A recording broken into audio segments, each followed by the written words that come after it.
পিতার এই অবস্থা দেখে তারা বলল, আল্লাহর কসম, তুমি তো দেখেছ শুধু ইউসুফের কথাই মনে করছো।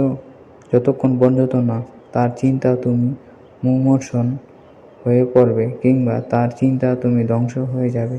সে বলল, আমি তো আমার যন্ত্রণায়, আমার দুশ্চিন্তা সব আল্লাহ তাআলার কাছেই নিবেদন করেছি। আমি আল্লাহর কাছে থেকে যতটুকু জানি তোমরা তা জানো না। হে আমার ছেলেরা, তোমরা মিশরে যাও এবং ইউসুফের ও তার ভাইকে আরেকবার তালাশ করো। তোমরা আল্লাহ তাআলার রহমত থেকে নিরাশ হও না। আল্লাহ তাআলার রহমত থেকে তো শুধু কাফেরের সম্প্রদায়ের লোকেরাই নিরাশ হতে পারে।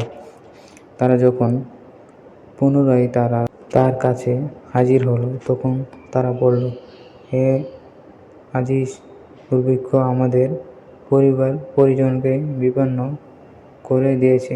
এবার আমরা সামান্য কিছু পুঁজি নিয়ে এসেছি। এটা নিয়ে আপনি আমাদের রসদ দান করার ব্যবস্থা করুন। এটা আমাদের দান করুন। যা দান খয়রাত করতে আল্লাহ তাআলা অবশ্যই তাদের পুরস্কৃত করেন।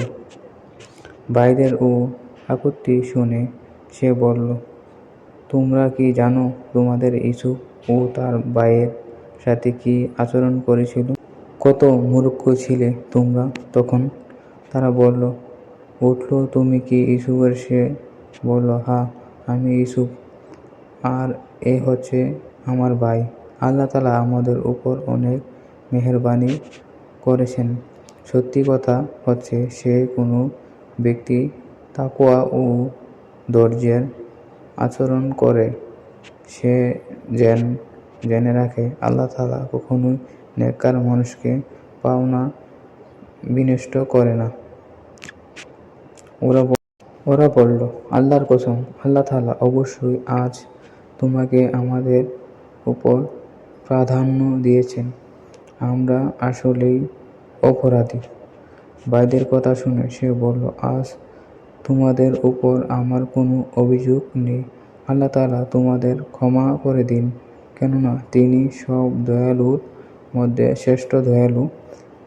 তোমরা আমার এই জামাটি নিয়ে যাও এবং একে আমার পিতার মুখমণ্ডলের উপর রেখে এতে তিনি তার দৃষ্টিশক্তি ফিরে পাবেন। অতঃপর তোমরা তোমাদের সমগ্র পরিবার পরিজনদের নিয়ে আমার কাছে চলে আসো। ভিডিওটি ভালো লাগলে লাইক করুন এবং ফলো দিয়ে পাশে থাকবেন অন্যকে দেখার সুযোগ।